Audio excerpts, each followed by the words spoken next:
Avoiding Legal Conflict when Investing in Vietnam, part of the series, Global Business Law in 20 Minutes with Federico Vasoli. That is our topic for today. Welcome to the Lawyers and Mediators International Show and Podcast by InstantMediations.com, where we discuss law and conflict resolution topics to educate both professionals and everyday people. Catch regular episodes on YouTube, the Instant Mediations app, and anywhere you get your podcasts. Just remember, nothing in these episodes constitutes legal advice, so be sure to talk to a lawyer, as cases are fact-dependent.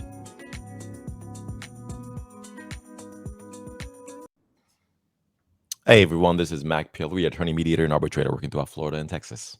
And Natalia, Olowska-Czajka, advocate, mediator, and arbitrator based in Warsaw, Poland.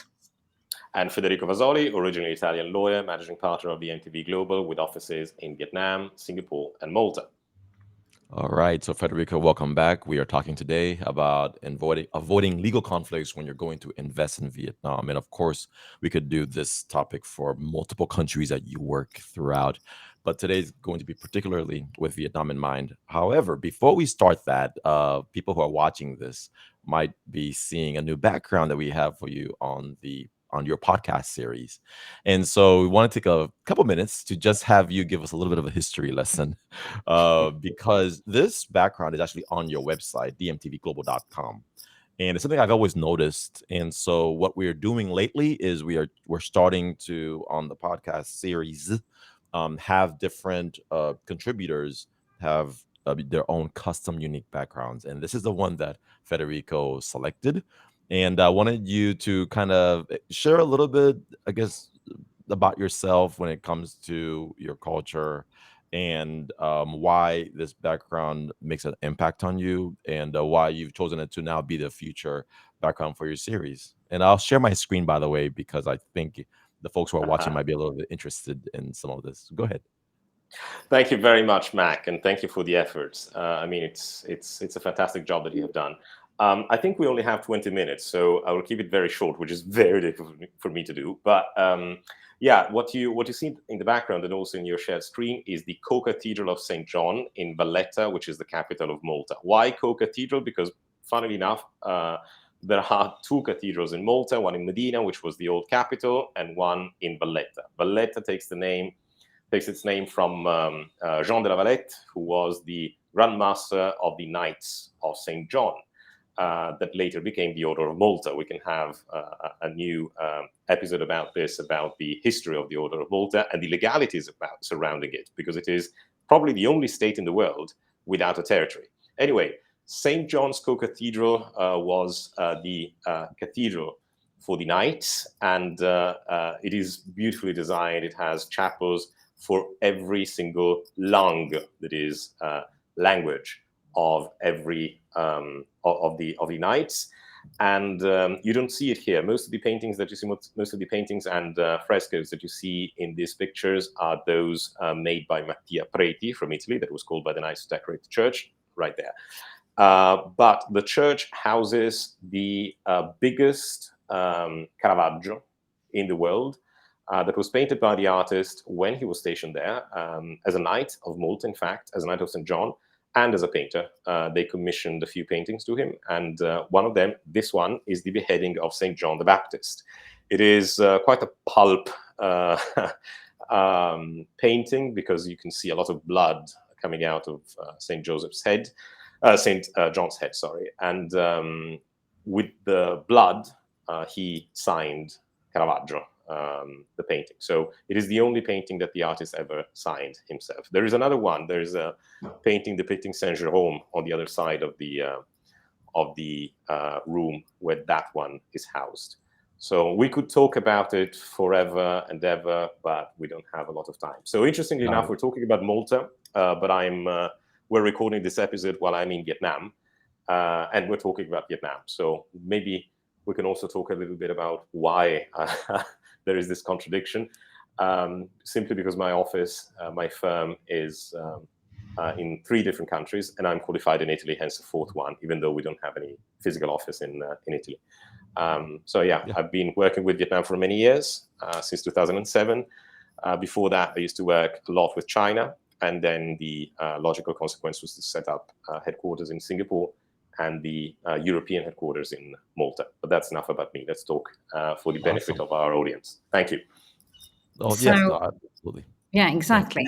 Once we get to our topic, and your background is actually a very good one to explain why we are talking about investing in Vietnam, and you being a lawyer can show us what consequences might arise and how we can avoid legal conflict when doing that. And this is why when I wanted to ask you first, what industry then would be interesting to invest in Vietnam? Very good point, Natalia. Vietnam was the winner of the pandemic in 2020. By winner, I mean that, like China and many other countries in this region, they managed to curb the pandemic really well. That was before what happened in 2021.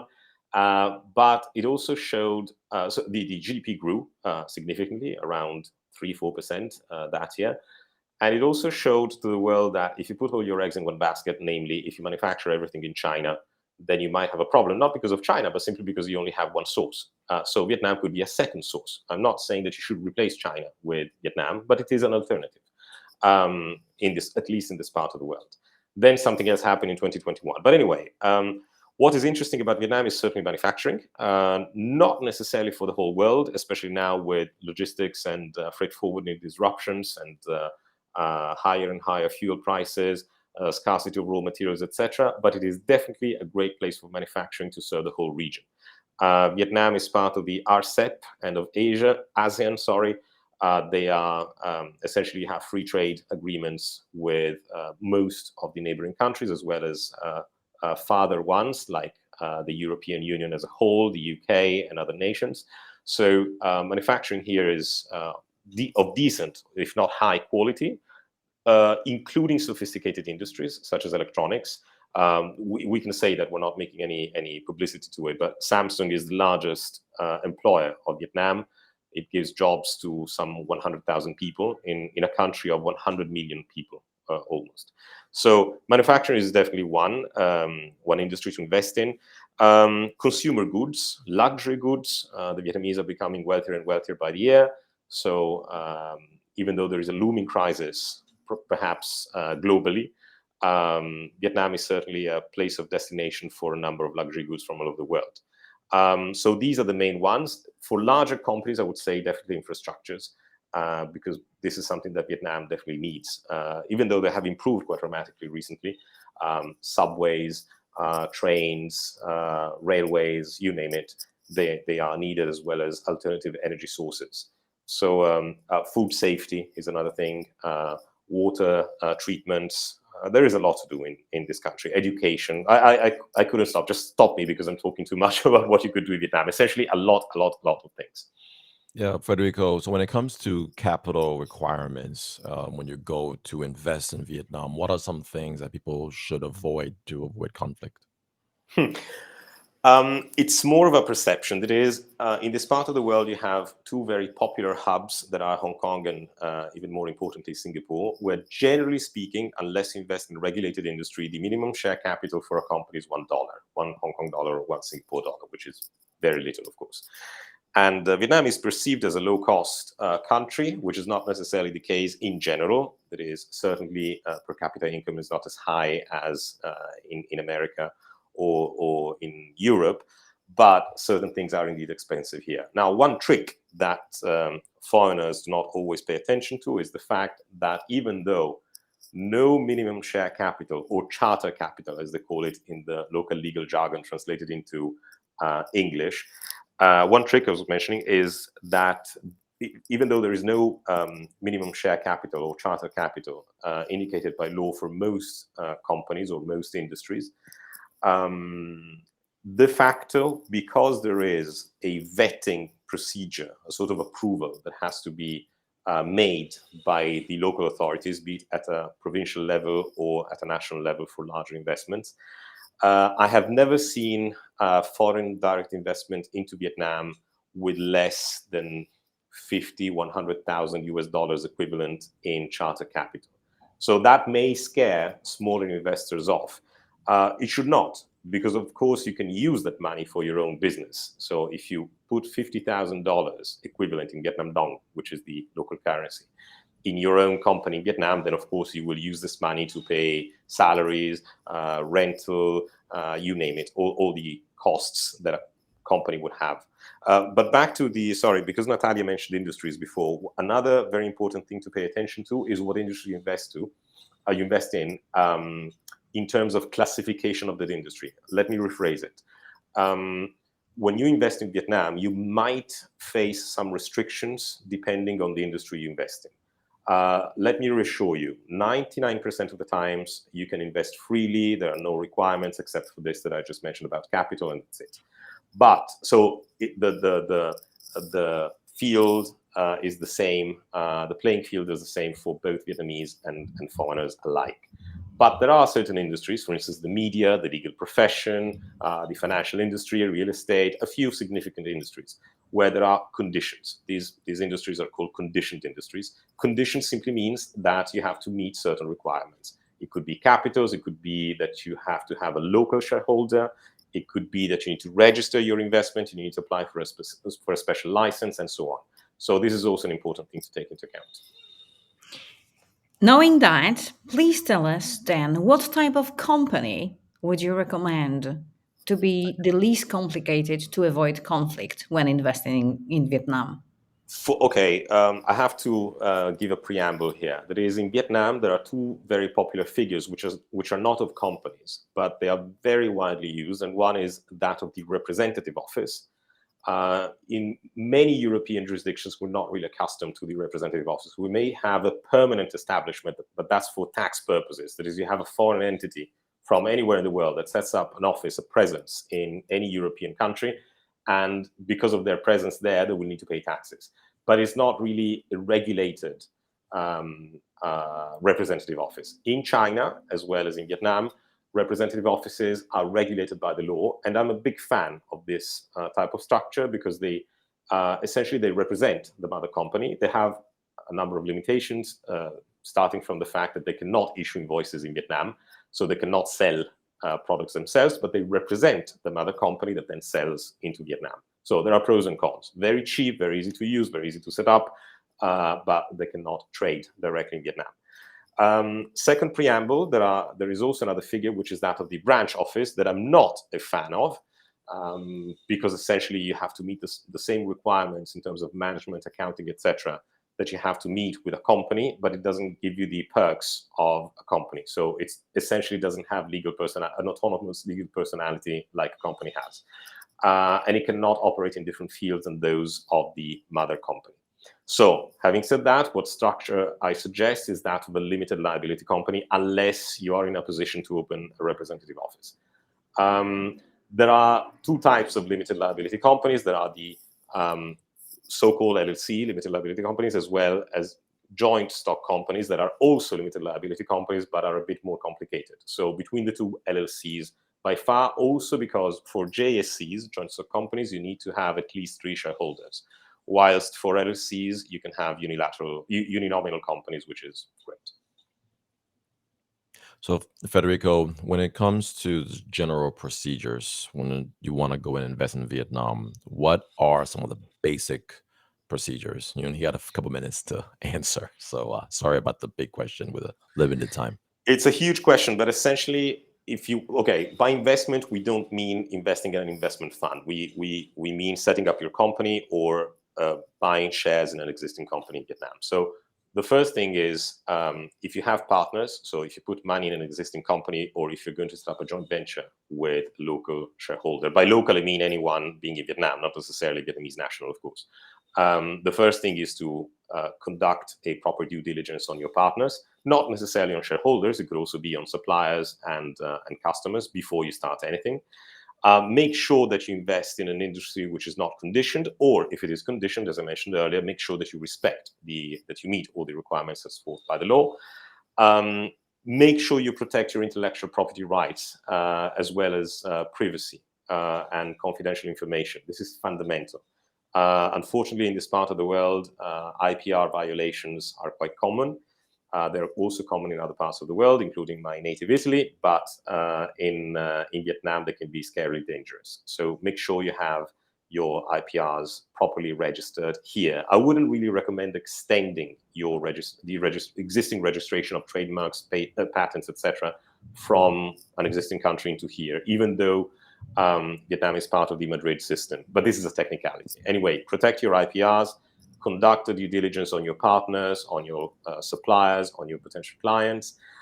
Scout for the right location. Vietnam is a long and narrow country, pretty much like Italy. And it has essentially two poles, the north and the south. It has Hanoi, the capital, where I'm talking to you from, that is attracting the largest flow of foreign direct investments. But then you have the south with Saigon or Ho Chi Minh City, it's the same, which is more vibrant, more, let's say, expat-friendly in a way. So look, I mean, you also have to choose your location unless you want to invest in both. There are, of course, second-tier cities like Da Nang, Haiphong, and many others. So these are the main aspects. And then there are some legalities to consider. For instance, if you have to obtain a license for your business, which is something that is slightly already covered, if you need to register certain contracts. I think that in the past, we did an episode about contracts where we talked about retention of title. Even if you don't invest, meaning even if you don't open a company in Vietnam, you may have to register either yourself as a foreign company, or the contract, or whatever other assets you're going to use in the country. So that's quite important. It can be quite tricky. Also, final note, be careful when it comes to translations, because Vietnamese is a very complicated language. Not many people speak it outside Vietnam. So translating is always betraying in a way. The root is the same. So there can be some hidden tricks behind the jargon. And then when you decide to go there, knowing all of that, how to find the right people to advise, the right people to govern the investment for you, the right people to talk to when you are considering that. Well, it's extremely difficult. You need to be advised by somebody, not necessarily by me, that knows the country, that has been exploring the country for a long time. Of course, it depends on the industry. You may need people with certain qualifications. There are a lot of bright Vietnamese young people that study abroad. They obtain qualifications in America, in Europe, etc. They may speak different languages. You may need experts, you may need talents from other parts of the world that you cannot scout for here. So it's always difficult. I believe that the same rules applies to everywhere in the world. It depends on the technicalities that you're looking for, the formal qualifications. Of course, you can conduct background checks, at least for companies. You can conduct desktop due diligences, as they're called, to see if a company has paid up all the shares, if a company has all the shareholders. It's a sad story, but once we found out that the company only had 95% of the capital paid out, because the remaining 5% belonged to somebody that unfortunately had passed away. But now, this is a sad story, but it tells you something about the story of a company. Imagine that person had not passed away, there would have been a problem, a formal problem in that case. Also check out that your partners, if they're legal entities, they have paid their taxes. You can easily find that out by entrusting a lawyer to conduct a small due diligence. So it's quite important. So a number of factors, but essentially you have to know the country, and if you don't know it yourself, you should rely on somebody that has proven knowledge about it. All right. So as we start closing down, Federico, with 1 minute left. So wrap it up for us. What would be, I guess, the one takeaway out of everything that you have given us as excellent points, by the way? What would be the one salient point that the person should remember in conclusion when it comes to investing in Vietnam? The salient point would be cultural. That is, know what you're doing. Don't rush into things, and be assisted by somebody that you trust and that knows the country. I'm not saying this to promote myself. I want to be very clear about that. But I'm saying this to protect yourself, because Vietnam can be, like any country in the world, can be very tricky. Certain standards are not here. Certain opportunities are definitely here and not somewhere else, but you have to be careful. So knowledge, culture. Thank you so much. All right. So we're going to be wrapping it up now, guys. But as usual, Federico, come back and let's talk more about international business law from Singapore, Malta, Italy, Vietnam, and all these places that you've been to. So thanks so much. And then Thank you. we will continue this conversation later. Thank you very much, Mac and Until Natalia. next Thank you time. all. Bye. Bye-bye. Thank you.